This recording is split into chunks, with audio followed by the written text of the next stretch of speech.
আমাদেরকে ন্যায় বিচার হতে হবে, ন্যায় পরায়ণতা আমাদেরকে শিখতে হবে, সৎ আচরণ শিখতে হবে। এই আয়াতের মধ্যে 6টি উপদেশ। কয়টি? আরো জোরে বলেন, কয়টি? 6টি। 3টি আদেশ, 3টি নিষেধ। যেরকম মানুষ অন্যায় করতেছে, বাধা দেওয়া দরকার আছে না নাই? এই আয়াতের ভিতরে এত গুরুত্বপূর্ণ কিছু হাকিকত রয়েছেন,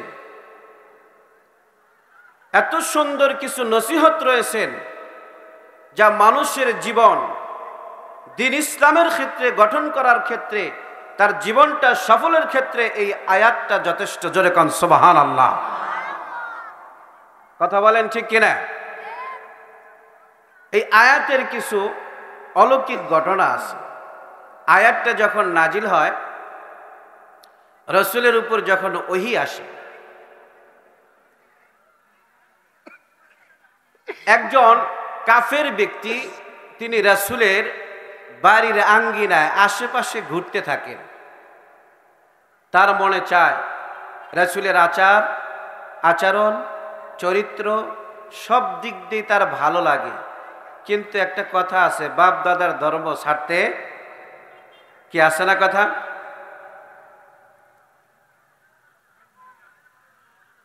তো যখন তিনি এদিক সেদিক ঘুরতেছে রাসূলের বাড়ির আঙ্গিনায়, আল্লাহর রাসূল তারে বললেন, তুমি বসো, তুমি এখানে বসো।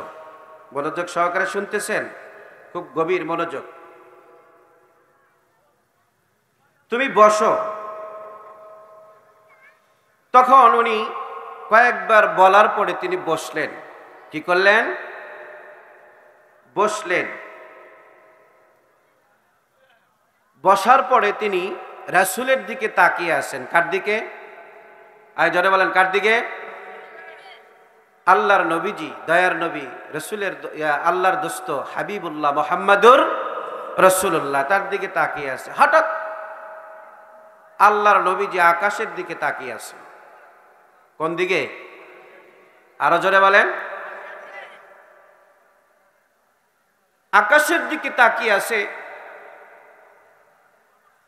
উনি সব খেয়াল করতেছেন, রাসূল কি করতেছে, কি কেমন করে, কি আচার আচরণ সব খেয়াল করতেছে। আল্লাহ রাসূল মাথাটা নিচু করলেন। এই ব্যক্তিটা জিজ্ঞাসা করলেন, রহমাতুল্লিল আলামিন, আপনি কি দেখলেন? আপনি তো দেখলেন আর আপনার শরীর থেকে ঘাম বের হচ্ছে। আল্লাহর রাসূল বললেন, আমার উপর এই মাত্র একটি আয়াত ওহী নাজিল হলো। জোরে কোন সুবহানাল্লাহ। ওহী যখন আসতেন রাসূলের শরীর ঘেমে যেত। ঘামা বোঝেন তো আপনারা? আমরা গামলে দুর্গন্ধ, আর রাসূল গামলে সুঘ্রাণ। সুবহানাল্লাহ বলেন। কি গ্রাণ? সুঘ্রাণ। কোন কিতাবের বর্ণনা আছে, সাহাবায়ে কেরাম রাসূলের ঘাম নিয়ে তারা চেহারায় শরীরে মাখত মেশক আম্বরের ঘ্রাণ। জোরে কোন আল্লাহু আকবার। মুআজ্জাজ হাজিরিন, ওই ব্যক্তি জিজ্ঞাসা করলেন, ইয়া রাসূলুল্লাহ, ইয়া হাবিবাল্লাহ, আপনার কাছে এই মুহূর্ত আসমানি যে আয়াতটা নাজিল হলো, ওহী নাজিল হলো, এই আয়াতটা যদি আমাকে একটু শোনাইতেন। তখন আল্লাহ রাসূল সাল্লাল্লাহু আলাইহি সাল্লাম তাকে শোনায় দিলেন, ইন্নাল্লাহা ইয়া'মুরু বিল আদলি ওয়াল ইহসান।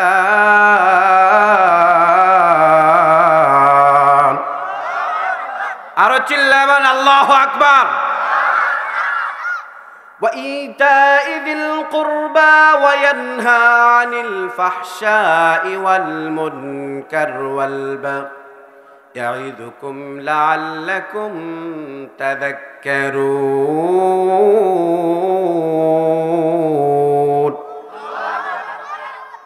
এই আয়াত শোনার সাথে সাথে ওই ব্যক্তিটার নাম হচ্ছে উসমান ইবনে মাযওয়ান। জোরে কান আল্লাহু আকবার। আর দেরি নয়, শোনার সাথে সাথে তিনি আর দেরি করলেন না, কারণ রসুলের চরিত্র, রসুলের আদর্শ তিনি বারবার দেখেছে, রসুলের আঙ্গিনায় ঘুরেছে।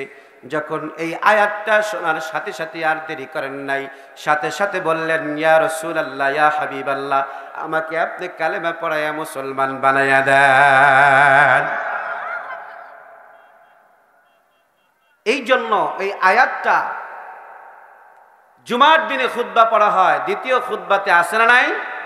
আরো জোরে বলেন। নামাজ শুরু হওয়ার আগ মুহূর্ত যে আয়াতটা পড়ে, ইন্নাল্লাহা ইয়া'মুরু বিল আদলি ওয়াল ইহসান ওয়া ইতাই যিল কুরবা ওয়া ইয়ানহা আনিল ফাহশাই ওয়াল মুনকার ওয়াল বাগই ইয়া'iযুকুম লাআল্লাকুম তাযাক্কারুন ফাযকুরুনি আযকুরুকুম ওয়াশকুরুলি ওয়া লা তাকফুরুন।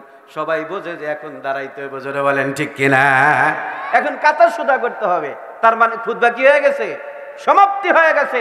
এখন নামাজের জন্য প্রস্তুতি। জোরে বলে আমি ঠিক না ব্যাঠি? পরোটা কিন্তু আয়াতের অংশ না। এই ব্যক্তিটা কেমন ব্যক্তি ছিলেন? আপনারা শুনছেন পৃথিবীর যত কবরস্থান আছে, যত কবর রয়েছে, আমাদের চরপৌলি কবরস্থান আছে না নাই? আরো জরবান আছে না নাই? কিন্তু পৃথিবীর সর্বশ্রেষ্ঠ একটি কবরস্থান, যেখানে দামি মানুষ ঘুমায়, যেখানে সাহাবায়ে কেরাম ঘুমিয়েছে, জোরে কান সুবহানাল্লাহ। এই কবরস্থানের নামটা কি বলেন তো? জান্নাতুল বাকি। জোরে কবে সুবহানাল্লাহ। এই জান্নাতুল বাকি সর্বপ্রথম, এই জান্নাতুল বাকির মাইয়াত যিনি, এই সাহাবী। জোরে কর আল্লাহু আকবার। আরো চিল্লা বলেন আল্লাহু আকবার। কারণ ওই জান্নাতুল বাকিতে যেই সেই কোনো মানুষ থাকতে পারে না। মদিনার পার্শ্ববর্তী যারা, তারা সেখানে ঘুমায়। যাদেরকে আল্লাহ কবুল করে তাদেরকে ওইখানে দাফন করা হয়। জোরে কান সুবহানাল্লাহ। আবার আপনি বলতে পারেন, হুজুর, যারা বিদেশে চাকরি করে ইনকাম করতে চায়, তারা মরলে কিন্তু তাদেরকে কফিন বানাইয়া একটা বোর্ডের ভিতরে ঢুকাইয়া মোমেন্ট সুন্দর কইরা মেডিসিন দিয়া বাংলাদেশে পাঠায় দেয়। কারণ যে দেশের নাগরিক ওই দেশে পাঠায় দেয়। জোরে বলেন ঠিক কিনা? কিন্তু জান্নাতুল বাকি, যেই কবরস্থান কখনো আযাব হয় না, আর ওইখানে যারা সয় আল্লাহর খাঁটি মেহমান। জোরে বলা যাবে কি সুবহানাল্লাহ? আর ওই কবরস্থানের উদ্বোধন মাইয়াত যিনি সর্বপ্রথম, তিনি হলেন এই আয়াত শুনে যিনি কালেমা পড়েছেন, ওই ব্যক্তি সর্বপ্রথম সেখানে দাফন করা হয়েছে। আরো জোরে বলেন সুবহানাল্লাহ। কথা কি বুঝতে পারছেন? আমরাও তো আশা করি যে জান্নাতুল বাকিতে যদি আমরা থাকতে পারতাম। কি আশা আছে না নাই? যারা মক্কা মদিনায় উমরায় যায়, হজে যায়, অনেক মানুষ মৃত্যুবরণ করে না, অনেক হাজিরা মরে না, তাদেরকে ওইখানে রাখা হয়। সুবহানাল্লাহ। কপাল, ভাগ্য লাগে ওইখানে শুইতে। তকদির, ওটা আল্লাহ তাআলা যাকে কবুল করেছে সেই থাকতে পারে। জোরে বলেন ঠিক না ব্যাটি? ভাইরা আমার, বন্ধুরা আমার, এই জন্য আমাদেরকে ন্যায় বিচার হতে হবে, ন্যায় পরায়ণতা আমাদেরকে শিখতে হবে, সৎ আচরণ শিখতে হবে। এই আয়াতের মধ্যে 6টি উপদেশ। কয়টি? আরো জোরে বলেন কয়টি? 6টি।